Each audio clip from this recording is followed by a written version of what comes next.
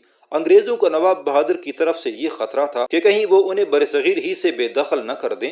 اس طرح یہ دونوں مل گئے اور یہ سب فوجیں بالاگاٹ کی طرف بڑھیں۔ نواب بہادر حیدر علی خان چونکہ ہر دم آنکھیں کھلی رکھتے تھے اس لیے انہیں اس گٹھ جوڑ کا فوراً علم ہو گیا اور انہوں نے بھی تیاریاں شروع کر دی۔ نواب بہادر نے حیدری فوج کو مختلف دستوں میں تقسیم کیا اور ہر دستہ کا الگ الگ سردار مقرر کیا جس کی ترتیب اس طرح تھی۔ ایک دستے پر شہزادہ ٹیپو سلطان کو سالار مقرر کیا گیا۔ شہزادے کی عمر اس وقت 16-17 برس کی تھی اور وہ پہلی مرتبہ ایک دستہ فوج کا جنرل مقرر ہوا تھا۔ دوسرا دستہ محمد علی قمیدان کی زیر تحت تھا۔ تیسرے کا سالار بخشی ہیبت خان تھا۔ چوتھے دستے پر میر رضا علی خان کو مقرر کیا گیا۔ باقی فوج نواب بہادر نے اپنے ساتھ رکھی۔ نواب بہادر کے دستے مدافعت کے لیے آگے بڑھے۔ انہوں نے دشمن کو رسد سے محروم کرنے کے لیے دیہاتوں کو لوٹ کر ویران کر دیا اور متحدہ لشکر پر شب خون مارنے شروع کر دیے۔ انگریزوں نے نواب بہادر کا زور توڑنے کے لیے بمبئی سے ایک فوج منگوا کر ساحل منگلور پر اتار دی اور اسے حکم دیا کہ بیدانور حیدر نگر پر قبضہ کر لے۔ نواب بہادر کو اس کی اطلاع ملی تو انہوں نے شہزادہ ٹیپو کو بیدانور کی طرف روانہ کیا، پھر مشرقی محاذ میر رضا علی خان کے سپرد کر کے خود بھی بیدانور کی طرف روانہ ہوئے۔ نواب بہادر کے جانے سے محاذ کمزور ہو گیا اور اتحادی فوجوں نے دامباڑی، کنگن گڑھ، ہوسکوٹا اور کولار وغیرہ پر قبضہ کر لیا۔ کولار پر قبضہ کی خبر نے والاجہ محمد علی کو بہت مسرور کیا کیونکہ یہ شہر نواب بہادر کا مولد تھا۔ والاجہ نے فوراً کولار کو اپنا صدر مقام بنایا اور مراری راؤ کو جو گتی کا حاکم تھا اپنے پاس بلا کر مفتوحہ علاقے اس کے سپرد کر دیے۔ والاجہ کا خیال تھا کہ نواب حیدر علی خان اپنے مولد کے ہاتھ سے نکل جانے سے اس کے مطیع ہو جائیں گے۔ دوسری طرف شہزادہ ٹیپو نے منگلور پہنچتے ہی قلعے کا محاصرہ کر لیا جس پر انگریز قابض ہو چکے تھے۔ شہزادے کے پاس فوج کم تھی، وہ زیادہ مؤثر کارروائی نہ کر سکا۔ ہاں یہ ضرور ہوا کہ انگریزی فوج قلعہ میں قید ہو کے رہ گئی اور بیدانور پر قبضے کا خواب ہو کر رہ گیا۔ اس عرصہ میں نواب بہادر بھی اپنے چند دستوں کے ساتھ منگلور پہنچے۔ شہزادے نے قلعے کے محاصرے کا حال بتایا۔